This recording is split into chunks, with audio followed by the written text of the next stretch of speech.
శ్రీమాత్రే నమః.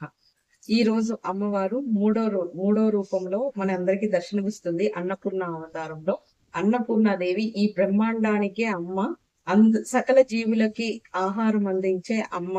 ఆ అమ్మతో ఒక చిన్న స్టోరీ చెప్తున్నాను.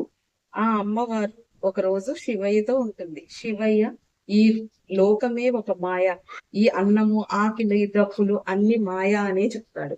చెప్తే అమ్మవారికి కోపం వచ్చి అలిగి కాశీకి బయలుదేరి వెళ్తుంది తపస్సు చేసుకోవడానికి. అలా వెళ్ళిన అమ్మవారి శివయ్యకి సమస్త బ్రహ్మాండానికి ఆకలి వేస్తూ ఉంటుంది. అమ్మవారు అలిగి వెళ్ళిపోయారు కదా, ఆకలికి అందరికి ఇంకా ఎవరికి అన్నం దొరకక అందరూ నకనకలాడుతూ ఉంటారు అనమాట. అప్పుడు శివయ్యనే అమ్మవారిని వెతుక్కుంటూ భిక్షాటనకి బయలుదేరుతాడు. కాశీనగరంలో ఒక్క కాడే అందరూ మంచిగా అన్నాలు అన్ని తింటూ హ్యాపీగా ఉంటారు అనమాట. ఏంటి దీనికి కారణం అంటే అప్పుడు ఆ శివయ్యకి అర్థమవుతుంది, ఇక్కడే అన్నపూర్ణాదేవి కొలువై ఉంటుంది అనేసి. అప్పుడు శివయ్య వచ్చి అమ్మని 2 చేతులు ఎత్తి భవతి భిక్షాం దేహి అని అడుగుతారు. అడిగితే అమ్మ సంతోషంగా అన్నం పెడుతుంది.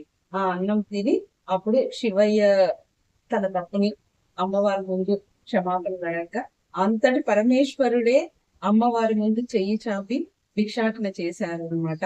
అమ్మవారు అంత గొప్పవారు. ఈ అసలు మన భూమి మీద ప్రతి ఒక్కళ్ళు జీవించేదే ఈ అన్నం కోసం అన్నమాట. సో ఈ అమ్మవారిని, ఈ అన్నపూర్ణాదేవిని ఈ రోజు ఎవరైతే బాగా పూజిస్తారో వాళ్ళందరికీ ఆకలికి దప్పులకి ఎప్పుడు ప్రాబ్లం రాకుండా ఉంటుంది.